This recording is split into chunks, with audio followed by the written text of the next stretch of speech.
कितना दुख पड़े प्यारे, किसी से मत कहो, किसी से मत, चुपचाप मौन होके सह जाओ। तुम्हारा स्वामी विधान करके तुम्हें दुख भेजा है तो बहुत बड़ा उसमें कोई सुख है।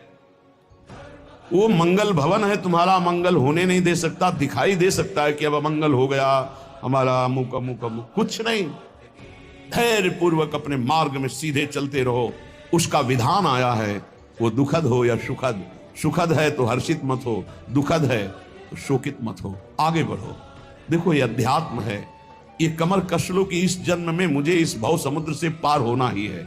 ये जो कमजोर दिल के होते हैं ना, अनुकूलता जहां मिली तो बोले जब से हमने भक्ति शुरू की सब काम चकाचक बन रहे। ये भक्ति का फल नहीं है, भूल मत करना। ये तुम्हारे सुकृत चल रहे हैं इसलिए है, और जिस दिन दुष्कृत का फल आएगा उस दिन भक्ति करते हुए भी कदम रखना मुश्किल हो जाएगा, पग पग पर तुम्हें दुख मिलेगा। इस सिद्धांत को समझ लीजिए तो कभी आप निराश नहीं होंगे, शूरवीर होकर आगे बढ़ते रहेंगे। जो हमारी भक्ति ये नई फसल है, और इस फसल की जो आनंद वृत्ति है वो भगवदानंद है, ज्ञानानंद है, अखंडानंद है, प्रेमानंद है।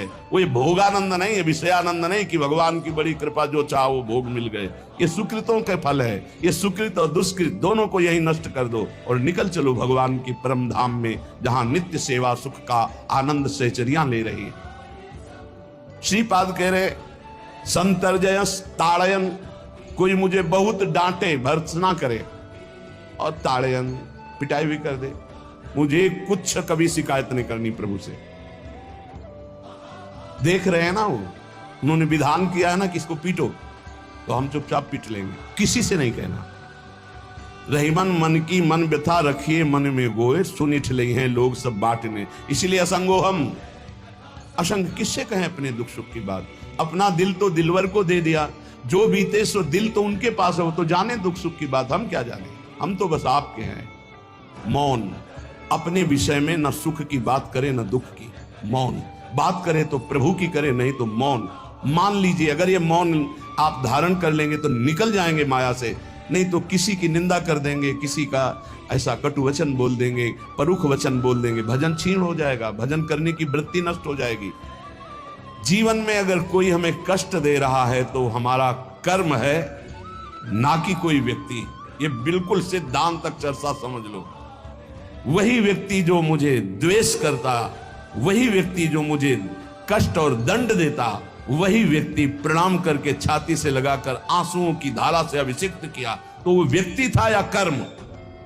जब कर्म भोग हो गया तो वही हृदय से लगा के अश्रुधारा से क्षमा कीजिए, बहुत ऐसा नहीं, आप तो बड़ी कृपा की। व्यक्ति कभी कष्ट नहीं देता, मेरा कर्म उसके ऊपर सवार होकर मुझे दंड देता, इसलिए मैं किससे कहूं। अपनी जबान से दांत कट जाए तो किससे कहूं। ये जो दांत, इससे जबान हमारी पीड़ा को किससे कहूं। अपने हाथ से चोट लग जाए किसको कहूं। ऐसे सब आत्मस्वरूप हैं, हमारा कर्म ही उनके ऊपर सवार होकर हमें दंड दे रहा। इसलिए भाई श्रीपाद का सिद्धांत जो कह रहे कि अगर भगवत प्रेम प्राप्त करना है तो मुंह बंद।